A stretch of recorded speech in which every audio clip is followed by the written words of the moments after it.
I'm Rich Baraniuk, and what I'd like to talk a little bit about today are some ideas that I think have just tremendous resonance with all the things that have been talked about the last 2 days. In fact, so many different points of resonance, it's going to be difficult to bring them all up, but I'll try to do my best. Does anybody remember these?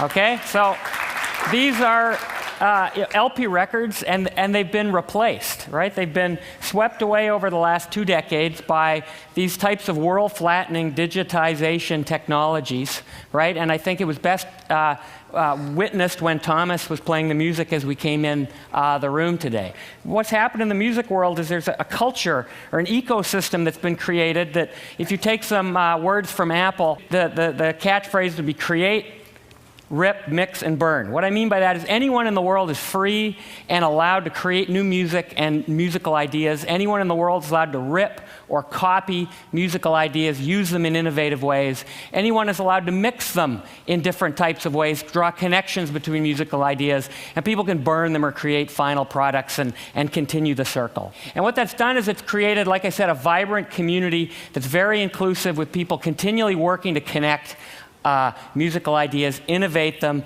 and keep things constantly up to date, right? Today's hit single is not last year's hit single, okay?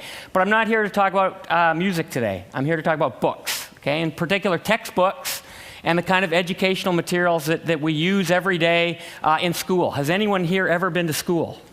Okay? Does anybody realize there's a crisis in our schools around the world, okay?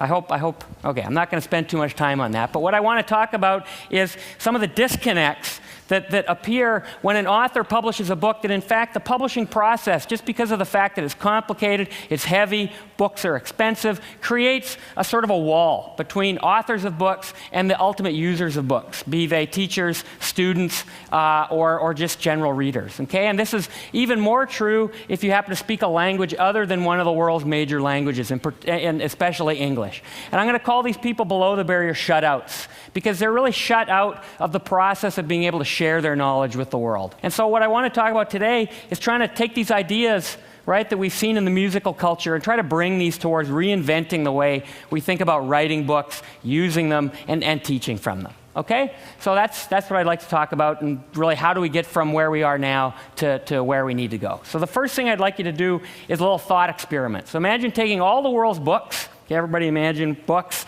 and imagine just tearing out the pages. So liberating these pages, and imagine digitizing them, right? And then storing them in a vast, interconnected global repository. Think of it as a massive iTunes, right, for book-type content, okay? And then take that material and imagine making it all open so that people can modify it, play with it, improve it. Imagine making it free so that anyone in the world can have access to all of this knowledge. And imagine using information technology so that you can update this content, improve it, play with it on a time scale that's more on the order of seconds instead of years, okay? Instead of the editions coming out every 2 years of a book, imagine it coming out every 25 seconds, okay? So imagine we could do that, and imagine we could put people into this, right? So that we can truly build an ecosystem with not just authors, but all the people who could be or want to be authors in all the different languages of the world. And I think if you could do this, it would be called, well, I'm just going to refer to it as a knowledge ecosystem, okay? So really, this is the dream, and in a sense, what you can think of it is we're trying to enable anyone in the world, I mean anyone in the world, to be their own educational DJ, creating educational materials, sharing them with the world, constantly innovating on them. Okay, so this is the dream. In fact, this dream is actually being realized, right? Over the last 6.5 years, we've been working really hard at Rice University in a project called Connections. And so what I'd like to do for the rest of the talk is just tell you a little bit about what people are doing with Connections, which you can kind of think of as the counterpoint to Nicholas Negroponte's talk yesterday, where they're working on the hardware of bringing education to the world. We're working on the open source tools and the content, okay? So that's sort of to put it in perspective here. Okay. So create. So what are some of the people that are using these kind of tools? Well, the first thing is there's a community of engineering professors from Cambridge to Kyoto who are developing engineering content in electrical engineering to develop what you could think of as a massive super textbook, right, that covers the entire area of electrical engineering, and not only that, can be customized for use in each of their own individual institutions, okay? It's people like Kitty Jones, right, a shutout, okay? Private music teacher and mom from Champaign, Illinois, who wanted to share her fantastic music content with the world on how to teach kids how to play music. Her materials now used over 600,000 times per month. Okay, tremendous, tremendous use. In fact, a lot of this use coming from United States K through 12 schools, because anyone who's involved in as schools scale back, the first thing that's cut is the music curriculum. And so this is just indicating the tremendous thirst for this kind of open, free content. A lot of teachers are using this stuff. Okay, what about ripping? What about copying, reusing, right?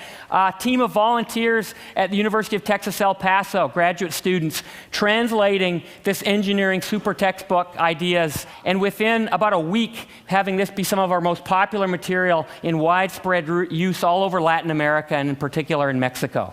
Okay, because of the open, extensible nature of this. People, volunteers, and even companies that are translating materials into Asian languages like Chinese, Japanese, and Thai to spread the knowledge even further. Okay, what about people who are mixing? What does mixing mean? Mixing means building customized courses, means building customized books. Okay, companies like National Instruments who are embedding very powerful interactive simulations into the material so that we can go way beyond a regular kind of textbook to an experience that all the teaching materials are things you can actually interact with and play around with and actually learn as you do. Okay? We've been working with Teachers Without Borders who are very interested in mixing our materials. They're going to be using Connections as their platform to develop and deliver teaching materials for teaching teachers how to teach in 84 countries around the world. TWB is currently in Iraq training 20,000 teachers supported by USAID. And to them, this idea of being able to remix and customize to the local context is extraordinarily important, because just providing free content to people has actually been likened by people in the developing world to a kind of cultural imperialism. That if you don't empower people with the ability to recontextualize the material, translate it into their own language, and take ownership of it, it's not good. Okay. Other organizations we've been working with, UC Merced. People know about UC Merced. It's a new university in California in the Central Valley, working very closely with community colleges. They're actually developing a lot of their science and engineering curriculum to spread widely around the world in our system, and they're also trying to develop all of their software tools completely open source. We've been working with AMD, which has a project called 50 by 15, which is trying to bring internet connectivity to 50% of the world's population by 2015. We're going to be providing content to them in a whole range of different languages. And we've also been working with a number of other organizations, in particular, a bunch of the projects that are funded by Hewlett Foundation, who have taken a real leadership role in this area of open content. Okay, burn. I think this is sort of quite interesting. Burn is the idea of trying to create the physical instantiation of one of these courses. And I think a lot of you received, I think all of you received one of these music books in your gift pack. A little present for you. I'll just tell you quickly about it. This is an engineering textbook. It's about 300 pages long. Okay, hardbound. This costs, anybody guess? How much would it cost in a bookstore? Okay, this costs $22 to the student. Okay, why does it cost $22? Because it's published on demand and it's developed from this repository of open materials. Okay, if this book were to be published by a regular publisher, it would cost at least $122. Okay? So what we're seeing is moving this burning or publication process from the regular sort of single author authored book towards community authored materials that are modular, that are customized to each individual class and published on demand very inexpensively, either pushed out through Amazon, right, or published directly through a on-demand press like Coop. Okay? And I think that this is an extraordinarily interesting area because there is tremendous area under this long tail in publishing. Okay, we're not talking about the Harry Potter end right at the left side. We're talking about books on hypergeometric partial differential equations, right? Books that might sell 100 copies a year, 1,000 copies a year. There's tremendous sustaining revenue, right, under this long tail to sustain open projects like ours, but also to sustain this new emergence of on-demand publishers, okay, like Coop, who produce these two books. And I think one of the things that you should take away from this talk is that there's an impending cut out the middleman, right, disintermediation that's going to be happening in the publishing industry, and it's going to reach a crescendo over the next few years. And I think that it's for our benefit, really, and for the world's benefit. Okay. So what are the enablers? What's really making all of this happen? There's tons of technology, okay? And the only piece of technology that I really want to talk about is XML. How many people know about XML? Oh, great. So it's the future of the web, right? It's semantic representation of content. And what you can really think of XML in this case is it's the packaging that we're putting around these pages. Remember we took the book, tore the pages out? Well, what the XML is going to do is it's going to basically it's going to turn those pages into Lego blocks, right? XML are the nubs on the Lego that allow us to combine the content together in myriad different ways. And it provides us a framework to share content. So it lets you take this ecosystem, right, in its primordial state, right, of all this content, all the pages you've torn out of books, and create highly sophisticated learning machines, right? Books, courses, course packs, okay? It gives you the ability to personalize the learning experience to each individual student, right? So that every student can have a book or a course that's customized to their learning style, their context, their language, and the things that excite them. It lets you reuse the same materials in multiple different ways, okay, and surprising new ways. It lets you interconnect ideas, indicating how fields, right, relate to each other, okay? And I'll just give you my personal story. We came up with this 6.5 years ago because I teach the stuff in the red box, okay? In my day job, as Chris said, I'm an electrical engineering professor. I teach signal processing. And my challenge was to show that this math, wow, about half you already fallen asleep just looking at the equation, that this seemingly dry math is actually the center of this tremendously powerful web, right, that links technology, that links really cool applications like music synthesizers to tremendous economic opportunities, but also governed by intellectual property. And the thing that I realized is there was no way that I, right, as an engineer could write this book that would get all of this across. We needed a community to do it, and we needed new tools to be able to interconnect these ideas. And I think that really, in a sense, what we're trying to do is make Minsky's dream come to a reality where you can imagine all the books in a library actually starting to talk to each other, right? And people who are teachers out here, whoever taught, you know that it's the interconnections between ideas that teaching is really all about. Okay, back to math, right? Imagine, right, this is possible, that every single equation that you click on in one of your new e-texts is something that you're going to be able to explore and experiment with.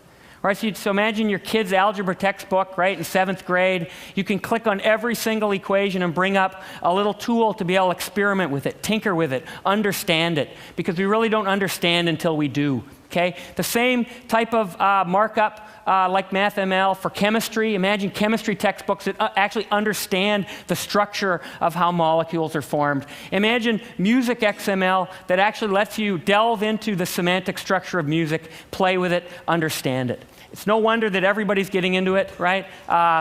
Even the 3 wise men. Okay. The second big enabler, and this is where I told a big lie. The second big enabler is intellectual property. Because in fact, I got up here and I talked about how great the music culture is. We can share and rip, mix, and burn. But in fact, that's all illegal, right? And we would be accused as pirates for doing that, right? Because this music has been propertized. It's now owned, right? Much of it by big industries, okay? So really the key thing here is we can't let this happen. We can't let this Napster, right, thing happen here. So what we have to do is get it right from the very beginning. And what we have to do is find a intellectual property framework that makes sharing safe, okay, and makes it easily understandable. And the inspiration here is taken from open source software, things like Linux and the GPL, okay? And the idea is the Creative Commons licenses. How many people have heard of Creative Commons? If you have not, you must learn about it, creativecommons.org.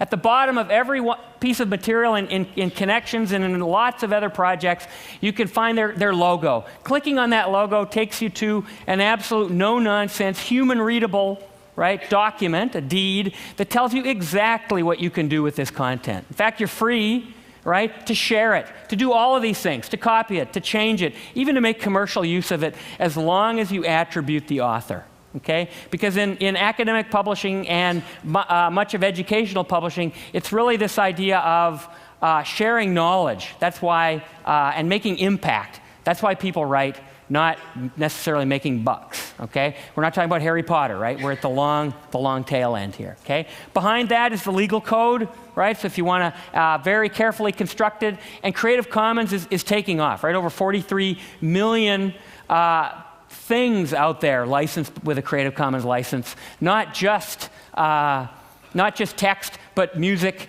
images, video, and there's actually a tremendous uptake of the number of people that are actually licensing music to make it free for people to do this whole idea of resampling, mixing, burning, and sharing. Okay, so I'd like to conclude with just last few points. So we've built this idea of a commons. People are using it. We get over 500,000 unique visitors per month just to our particular site.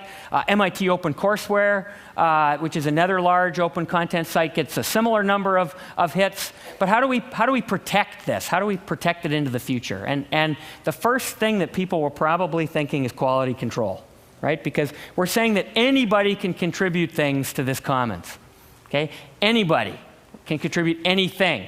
Okay, so that could be a problem, okay? So it didn't take long, right, till people started contributing materials, for example, on lingerie, which is actually a pretty good module. The only problem is it's plagiarized, right, from a major French feminist journal. And when you go to the supposed course website, it points to a lingerie selling website.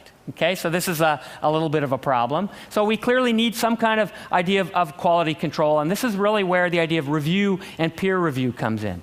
Okay, you come to TED. Why do you come to TED? Because Chris and his team have ensured that things are very, very high quality, right? And so we need to be able to do the same thing, right? And we need to be able to design structures, and what we're doing is designing social software to enable anyone to build their own peer review process. And we call these things lenses. And basically what they allow is anyone out there to develop their own peer review process so that they can focus on the content in the repository that they think is really important. And you could think of TED as a potential lens. Okay, so I'd just like to end by saying you can really view this as a call to action, right? Connections and open content is all about sharing knowledge. All of you here are tremendously imbued with tremendous amounts of knowledge, and what I'd like to do is invite each and every one of you to contribute to this project and other projects of its type, because I think together we can truly change the landscape of education and educational publishing. So thanks very much.